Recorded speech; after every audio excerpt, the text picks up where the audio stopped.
Right after giving birth, I texted my mom. I haven't slept in 2 days. Please come. She replied, "You made this mess. You figure it out." 3 weeks later, I got a group text. "Hey, we're behind on rent. Can you spot us $2,500? I just replied, "No. You made this mess. You figure it out." And then, right after I gave birth, I was alone in a way I didn't even know was possible. Not emotionally, physically alone. No one in the waiting room. No one holding my hand. No one calling to check in. The nurse wheeled me out of the hospital in a wheelchair, and I kept looking at the entrance, thinking maybe someone, anyone, would show up. Nothing. I hadn't slept in 2 days. The labor was long, painful, and the recovery was worse. I couldn't keep my eyes open. I was shaking from exhaustion. My daughter was crying nonstop, and I was so out of it. I remember sitting on the edge of the bed and just whispering her name over and over, like that would calm her down, or maybe bring someone to help. It didn't. I picked up my phone and texted my mom. I said, "I haven't slept in 2 days. Please come." I waited and waited. She replied, "You made this mess. You figure it out." That was it. I stared at that message for a long time. My hands were cold, but I wasn't crying. I didn't even have the energy for that. I just stared. And the thing is, it wasn't shocking. Not really. Just final. Like a door slamming shut. It felt like confirmation of everything I had been afraid of when I found out I was pregnant and decided to keep the baby. How quickly love can turn conditional. My sister never reached out either. She posted a picture of her brunch on Instagram that day. Only one person stayed on the phone with me when I called crying. In the middle of the night. My grandma. She was in Arizona and too sick to travel, but she picked up every single time. Even when I could hear the oxygen machine in the background. Even when I called her sobbing at 3 a.m. and didn't say a word for the first 5 minutes. She just stayed on the line. 3 weeks later, I was still figuring everything out. The sleep deprivation had blurred the days together. I had a schedule pinned to the fridge that I couldn't even follow. I was bleeding, leakings, hurting, and still somehow getting up every 2 hours. Then I got the group text. It was from my mom, but she added my dad and sister in too. It said, "Hey, we're behind on rent. Can you spot us $2,500? Like nothing had happened. Like we were just a happy little family and I was someone they could turn to for help.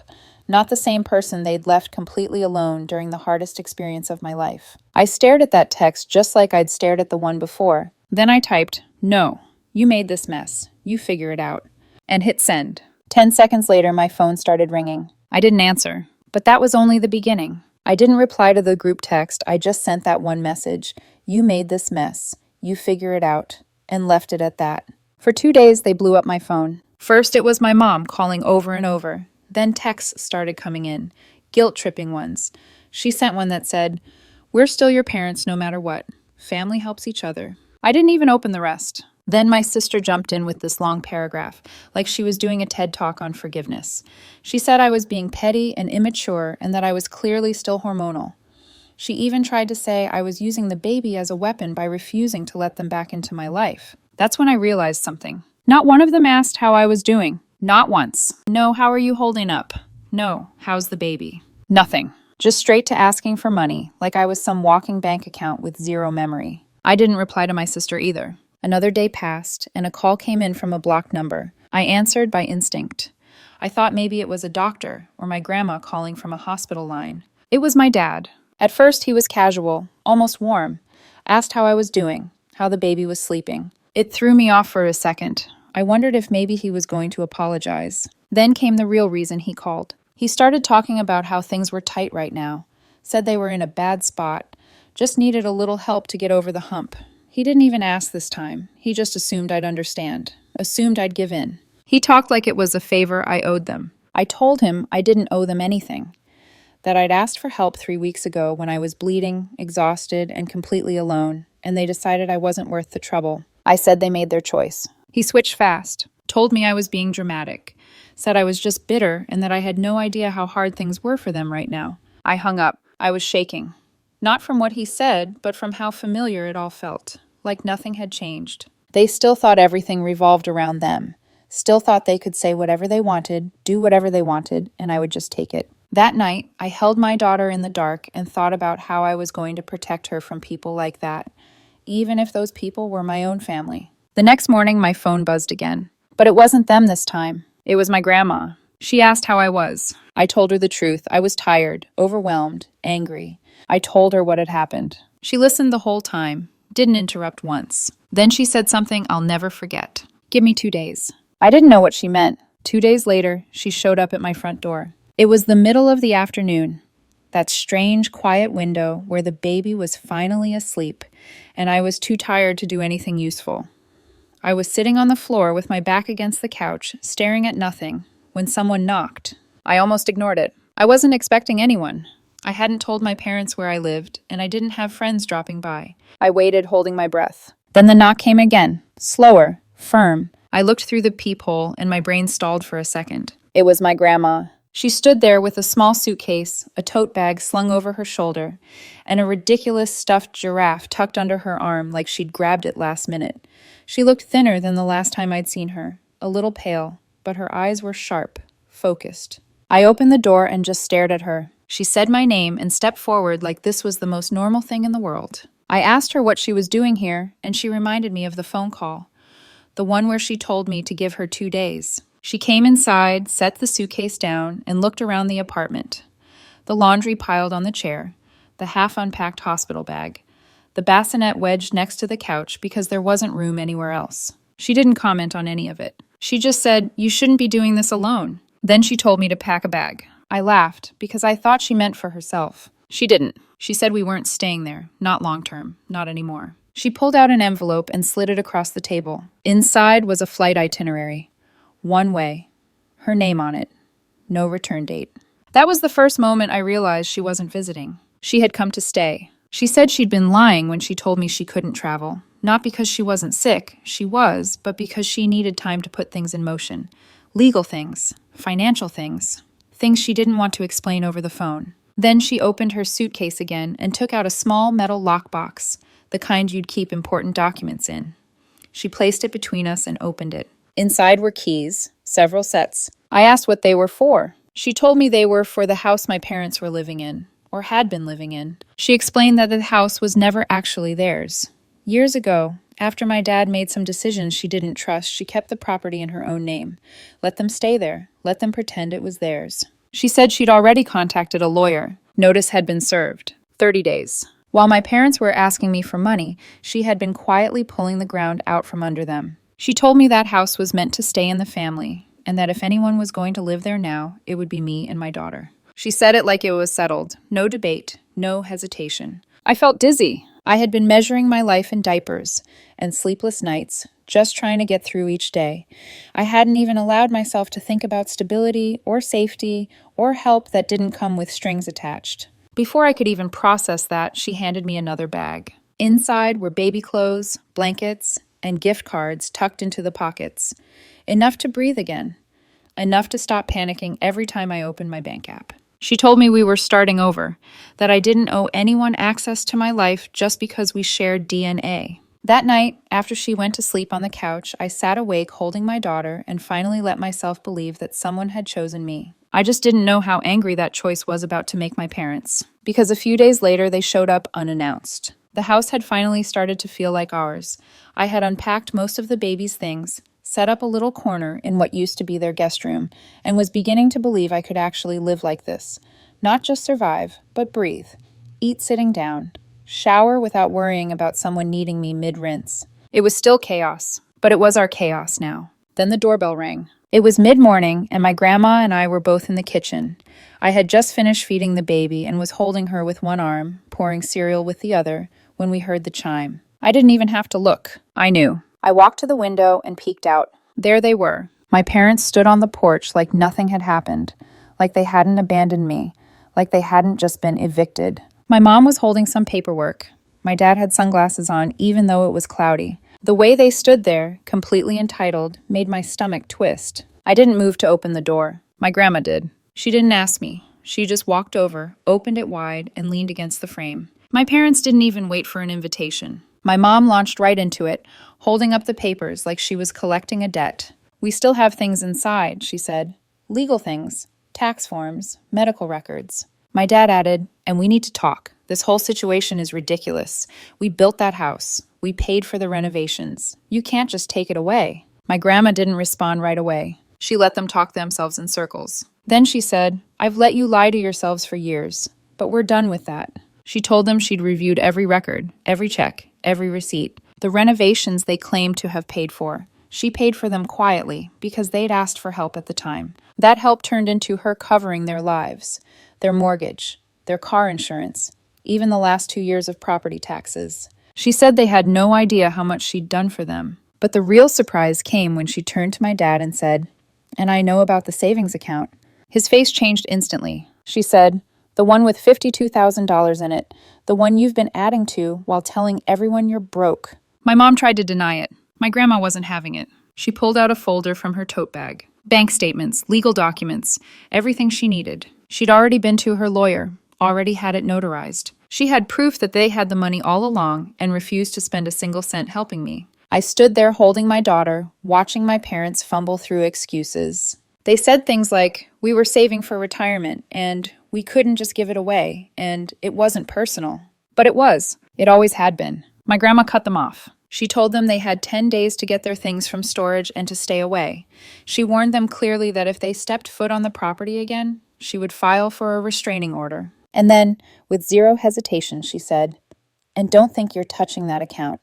I already drained it. Every last dollar. It's gone." My mom looked like she was about to scream. My dad stopped her. He just stared at the ground. They left without another word. That night, while my grandma sat on the porch sipping tea like nothing had happened, I held the baby and looked at the paper she gave me. The house deed. Transfer of ownership. Within 2 weeks, the house would be mine. The only thing I didn't understand was what she meant when she said she drained the account. I thought she was bluffing. I thought maybe she'd just scared them. But a week later, I found out the truth. And it was bigger than I ever expected. A week passed. It was quiet. Too quiet. Honestly, I kept waiting for something. A knock, a text, some kind of explosion. But there was nothing from my parents. Not even my sister. It felt eerie. Like the calm after a disaster where you're not sure if it's really over. My grandma, meanwhile, acted like this was all part of some long-anticipated plan. She spent her mornings folding laundry, humming, reorganizing drawers. At night, she made tea and read on the porch, completely unbothered, like evicting her own kids and dismantling their finances was just another Tuesday. Then one morning, she handed me a manila envelope. No explanation. Just said, "Take a look when you get a chance." Inside were bank statements. At first, I didn't understand what I was looking at. The name on the account was familiar. It was my parents' joint account, just like she said. I flipped through the pages. Dozens of transactions. Deposits, balances. Then I saw the transfer. Exactly $50,163. Gone. I looked at her. She said they'd used me to fund their lifestyle for over a decade, that she figured it was time they finally paid me back. I asked where the money went. She smiled and said where it should have gone in the first place. She'd moved it into a private trust under my name, not directly into my account, because she knew if they ever tried to come after it legally, it would be harder to touch. It was protected. For emergencies, for the baby, for stability. Not to spend wildly, but to breathe. I didn't know what to say. For so long, I'd been living in survival mode, counting diapers, skipping meals, calculating which bill could be pushed another week. And now I wasn't rich, not even close. But I wasn't drowning anymore either. Then came the real twist. She showed me a document she'd filed 2 years ago, before I was even pregnant. A legal amendment to her will, naming me as her primary heir. I was stunned. She said she'd been planning this quietly ever since she saw where things were going with my parents. Said she didn't want people who only remembered her when they needed money to inherit anything. I was speechless. She told me, "You weren't a mistake. You weren't a burden. You were just inconvenient for people who didn't deserve you." That's when I finally understood the full picture. My parents had the money all along. They didn't help me not because they couldn't, but because they didn't want to. Because they didn't see me as worth helping. Now they were broke, bitter, out of options. They thought they could use me. Instead, they lost everything. And it was my grandma who made sure of it. But there was one last piece left. Something I didn't see coming. Because a few days later, someone else came knocking. And this time, it wasn't my parents. It was one of those gray mornings where everything felt muted. Rain sliding down the windows, the baby dozing after a long night, the house quiet except for the ticking of the kitchen clock. I was starting to feel something I hadn't felt in months. Calm. Not because everything was perfect, but because the chaos was finally outside the walls. Then there was a knock. Just once. Not loud, not desperate. Careful. I stood up and looked through the peephole. It was my sister. She stood there in a hoodie, no umbrella, soaked from the rain. She had a small bag slung over her shoulder and that same look she used to get when she'd done something wrong but wanted to pretend she hadn't. Except this time she didn't look defensive, just worn out. I opened the door but didn't say anything. She looked past me for a second, maybe checking to see if my grandma was going to come to the door too, then looked down like she wasn't sure if she should speak. She said, "I know you don't want to see me. I wouldn't either." I stayed quiet. She went on, said she'd heard everything. Not from Mom or Dad, because they were too busy spinning their own version of events, but from someone they stayed with temporarily. A friend of hers who saw it all unravel and didn't bother keeping it a secret. That's how she found out about the money, the eviction, the trust my grandma set up. Everything. She said, "I didn't know. I really didn't. I thought you were just making things hard. I thought you liked the drama." That one stung. Not because she said it, but because that's exactly what they'd all believed. That asking for help, that struggling through motherhood on my own, that breaking down and begging for someone to care, was just me being difficult. She told me they'd left town, not together, separately. Apparently, my dad had a falling out with my mom after finding out she'd tried to hide some jewelry from him. Jewelry my grandma had already sold years ago to bail them out of a financial disaster they never told anyone about. My mom went to stay with some distant cousin in Tennessee. My dad was couch surfing with a guy he used to work with. My sister stayed behind. She said she wanted to be better. I asked her why she came. She hesitated, then said, "I think I needed to see for myself that you were okay, because they still talk about you like you're a problem." And I needed to know that wasn't true. I didn't know what to say to that. There was a part of me that wanted to let her in, let her hold the baby, sit down and talk about everything like sisters should. But a bigger part of me, the one that remembered every message she didn't send, every moment she chose silence, kept the door where it was. I thanked her for telling me. She asked if she could see the baby, just once. I told her maybe one day, not today. She nodded. She didn't argue. Then she said something I didn't expect. "Grandma saved us both. You just noticed first." She turned and walked back down the path into the rain. Didn't ask for money. Didn't ask for forgiveness. Just left. That night, I sat with my grandma in the living room while the baby slept on her chest. I told her what happened, word for word. She didn't smile, didn't say, "I told you so." She just nodded and looked out the window. Then she said, "Now you see what I've seen for a long time, and now it's your turn to protect what matters." I looked around the room. Toys scattered, folded baby clothes, a pot on the stove. It wasn't glamorous, but it was real. It was safe. It was ours. In the end, my parents lost everything because they didn't know what love really looked like. They used people until there was nothing left. And when the consequences came, they blamed everyone but themselves. I gained a home, a future, and a promise I made to my daughter quietly. Every night, I held her and promised she would never have to beg for the kind of love she deserved. Not from me,